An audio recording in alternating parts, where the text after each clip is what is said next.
Hello guys, आज हम pant की कटिंग और स्टिचिंग करनी बताएंगे। सबसे पहले मैंने कपड़े को डबल फोल्ड कर लिया है। ये ब्लैक कलर का कपड़ा है और टाफ्टा है, हैवी टाफ्टा है, अच्छी वाली। जब हम लाइनिंग लगाते हैं वो टाफ्टा थोड़ी हल्की होती है, ये अच्छी वाली टाफ्टा है। और मैंने इसे डबल फोल्ड करके अपनी साइड को खुला हुआ मुँह रखा है और इसे डबल फोल्ड कर लिया है। और इसकी हम लेंथ का निशान लगाएंगे। सबसे पहले इसकी लेंथ थी 38 इंच, 38 इंच, और लंबी थी काफ़ी पैंट। उन्होंने ना सलवार का ही नाप दिया था, पैंट का मैंने खुद ही नाप फिर सेट करके बनाई है। और मैंने 38 इंच पर निशान लगा लिया है और इधर 10.5 इंच पर निशान लगा लिया है। 1 इंच इंची टेप को आगे को निकाल कर, क्योंकि ऊपर बेल्ट लगेगी इसलिए। और नीचे 2.5 इंच फोल्डिंग का निशान भी मैंने लगा लिया है। इस पैंट के ऊपर चौक बहुत अच्छी तरह से दिखाई दे रहा है, शुक्र है, तो आपको समझ आ जाएगी। किसी कपड़े के ऊपर नहीं दिखाई देता। और आगे से हमने शेप फटी रखकर हल्की सी शेप बनवा लेनी है, थोड़ी नीचे तक, आसन से थोड़ी सी 2-2.5 इंच नीचे तक मैंने शेप फटी से निशान लगा लिया है। और अब हम थाइस का निशान लगाएंगे। थाई हमारी है 28 इंच, उसका आधा हो गया 14 इंच।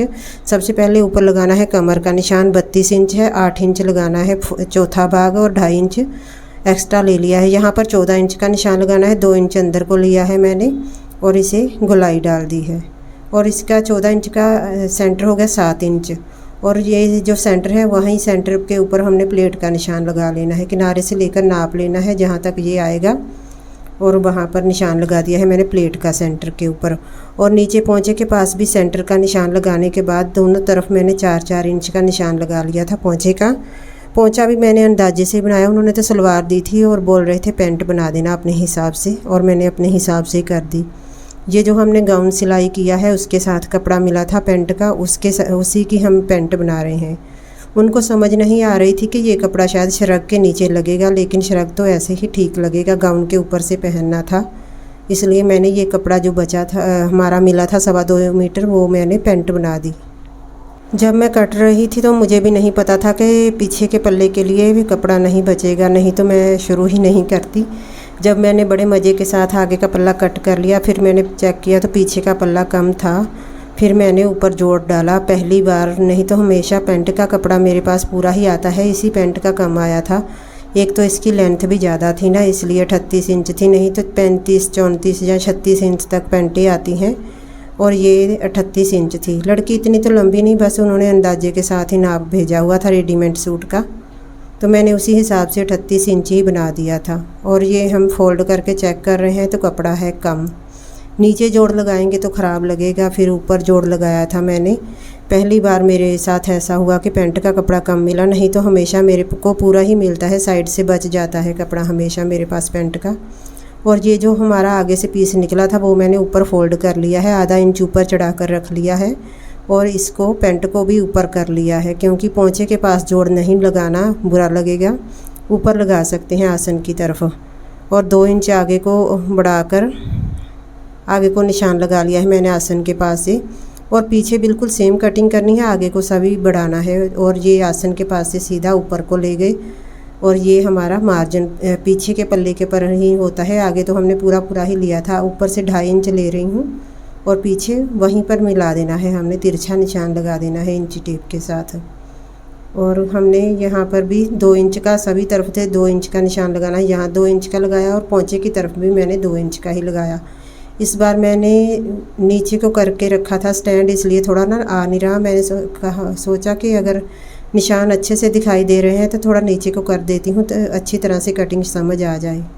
अगर फिर भी नहीं आए तो मैं फिर कोशिश करूँगी आगे की वीडियो में समझाने की। पैंट ही आ रही है ज़्यादातर मेरे पास सिलाई के लिए, सलवार तो बहुत कम आती है।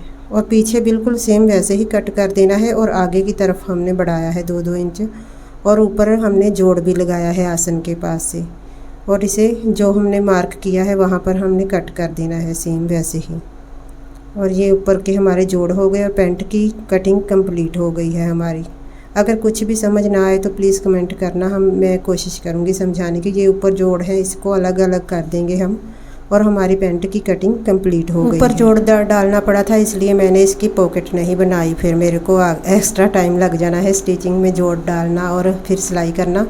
उन्होंने तो कुछ भी नहीं बोला था, फिर मैंने पॉकेट नहीं लगाई। अब मैं सिलाई शुरू कर रही हूँ। सबसे पहले जोड़ को लगा लूँगी, नहीं तो इधर उधर हो गए तो प्रॉब्लम हो जाएगी, हमारी पैंट ख़राब हो जाएगी। मेरे साथ कई बार ऐसा हो भी जाता है कि कपड़ा इधर उधर हो जाता है, ये जो छोटे छोटे जोड़ होते हैं, तो फिर दोबारा से कटना पड़ता है। इसलिए मैं ना हमेशा पहले जोड़ ही स्टिच कर लेती हूँ।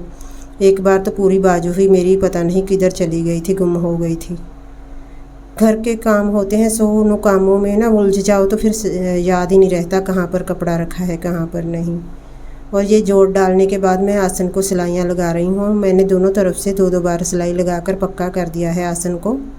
और इसके बाद हम प्लेट के ऊपर सिलाइयाँ लगाएंगे, प्लेट डालेंगे। और 4 इंच का इधर है और दूसरी तरफ भी निशान लगा लेंगे 4 इंच का। एक ही साइड पर निशान था और दूसरी साइड पर कट के सामने मैंने 4 इंच का निशान लगा दिया है। और ऊपर से 1.25 इंच लेना है। ये बड़े बड़े प्लेट डलती हैं ऊपर से ज़्यादा और नीचे को तिरछा निकाल देना होता है। और दोनों प्लेट भी डल गए। अब हम दोनों साइड अंदर रखकर आसन को आसन जोड़कर साइड में सिलाइयाँ लगा देंगे दोनों साइड के ऊपर। पहले बाहर की सिलाई लगाएंगे, फिर बाद में नीचे से फोल्ड कर कर अंदर फिटिंग की सिलाई लगा देंगे, तो पैंट खड़ी हो जाएगी। फिर बाद में सिर्फ बेल्ट का काम रह जाएगा। मैंने बहुत कोशिश की है इसमें अच्छे से समझाने की, अगर अब भी समझ ना आए तो फिर मैं फिर से कोशिश कर दूंगी। अगली बार कोई ऐसे डार्क कपड़ा आएगा ना जिसके ऊपर निशान दिखेंगे तो उस पर कोशिश कर दूंगी कि अच्छे से समझा सकूं। तो दोनों साइड से हमने जोड़ देना है, दोनों साइड सीधी अंदर रखकर दोनों साइड बाहर वाली हमने जोड़ देनी है। और फिर नीचे का फट्टा मोड़ने के बाद फिटिंग लगाएंगे। ये गाउन के साथ की पैंट है। वैसे तो गाउन ना फ्लोर टच है, चाहे नीचे पैंट दिखाई तो देनी नहीं है जो मर्जी पहनो चाहे, लेकिन मैंने तो सिलाई कर दी ना, फिर जो कपड़ा था मैंने सिल दिया। शायद किसी और सूट के साथ भी वो डाल सकते हैं इस पैंट को, ब्लैक कलर की तो हर चीज़ के साथ चल जाती है। और नीचे हमने कट लगाए हुए थे, वहाँ से मैं फ़ोल्ड कर रही हूँ कपड़े को। 2.5 इंच का कट लगाया हुआ था। और ये कस्टमर ज़्यादातर सिंपल ही सिलवाते हैं। अगर कोई बोले कि डिज़ाइन डाल दो फिर ही मैं डालूँगी, अपने आप नहीं डालती मैं। और वैसे भी वो डिज़ाइन में ना बहुत ज़्यादा टाइम लग जाता है, तो सिलाई नहीं भरते। जहाँ पर मैं रहती हूँ इतना अच्छा एरिया नहीं है, इतने रिच पीपल नहीं है, इसलिए ना सिलाई तो कोई भरता नहीं। जो मैं सिंपल सूट की सिलाई लेती हूँ उसमें से भी बोल देते हैं कि कम कर लो, इसलिए ना कोई डिज़ाइन नहीं बनवाता कि एक्स्ट्रा सिलाई लगेगी इसलिए। और ये मैंने 7 इंच पर पोंचे का निशान लगाकर फिटिंग लगा दी है पैंट की। और अब ऊपर हम बेल्ट बनाएंगे। और ये बेल्ट के लिए मैंने बुकरम रख ली है कट करके, जितना हमारा आगे का पल्ला था वहाँ पर मैंने कट कर दी है। और इसे पोंचे की तरह अंदर कपड़े के फ़ोल्ड कर देना है, जैसे पोंचा बनाते हैं ऐसे ही फ़ोल्ड कर रही हूँ मैं। और एक बार फिर से फ़ोल्ड करना होता है ये बेल्ट बनाने के लिए। बिल्कुल बुकरम नहीं दिखाई देनी चाहिए, अंडरग्राउंड हो जानी चाहिए। और ये हमारी आगे की बेल्ट बन जाएगी। और इसे कंप्लीट करने के बाद हम उल्टी साइड पर लगाकर सीधी साइड के ऊपर फ़ोल्ड कर देंगे। ये मैंने उल्टी साइड के ऊपर लगा दिया है और इसे सीधी साइड पे फ़ोल्ड कर देंगे। वीडियो फास्ट की है ताकि लंबी ना हो जाए और आपको परेशानी होगी। अगर आपको कोई दिक्कत हो तो फिर बताना, मैं नेक्स्ट टाइम थोड़ी स्लो करके चला दूँगी अगर किसी ने सिलाई करनी है देख कर। तो वैसे तो ये हमने स्लो भी कर सकते हैं, जब हम सिलाई करते हैं तो स्लो कर के देख लेते हैं। मैंने भी आधी सिलाई ऐसे ही फ़ोन पर ही सीखी है। जब हम स्टिचिंग सीखते थे तो तब ये पैंट वेंट का कोई रिवाज नहीं, सिंपल सलवार सूट ही बनाना सिखाते थे। और ये 3.5 इंच का कपड़ा मैंने कट कर लिया बैक साइड के ऊपर लगाने के लिए। और ये मैं उल्टी साइड पर रखकर सिलाई लगा रही हूँ। और इसके उल्टी साइड के हमने इलास्टिक डालनी है। हमारी जैसे कमर थी 32 इंच, उसका आधा हो गया 16 इंच, उसमें से भी 5 इंच कम करके 10.5 इंच पर निशान लगाया था मैंने। आधा इंच सिलाइयों के अंदर आ जाएगा, इसलिए यहाँ पर 10.5 पर निशान लगा दिया है मैंने हमारी जो इलास्टिक है उसके ऊपर। और इसको हम पक्का कर रही हूँ, इधर से पक्का करके बस थोड़ा थोड़ा आधा इंच अंदर को मार्जिन देते हुए अंदर को मोड़ते हुए हमने सिलाई लगा देनी है। और मैंने ये इलास्टिक कट नहीं की, मैं पूरा ही रोल लेकर आती हूँ। रोज़ रोज़ कौन जाए दुकान के ऊपर, काफ़ी दूर पड़ जाती है दुकान, इसलिए मैं इकट्ठा ही सामान ले आती हूँ। और सामान का निकाल के बस कम ही बचते हैं, थोड़े बहुत ही बचते हैं, पैसे इतने नहीं बचते, सामान भी तो महंगा है। दोनों तरफ से खींचकर मैंने ऊपर सिलाई लगा दी है। अब साइड के हम जोड़ देंगे और हमारी पैंट कंप्लीट हो जाएगी। अगर वीडियो पसंद आए हो तो लाइक कर देना। लाइक करने से मुझे ऐसा लगता है कि मेरी वीडियो स्किप नहीं हुई। Thanks for watching.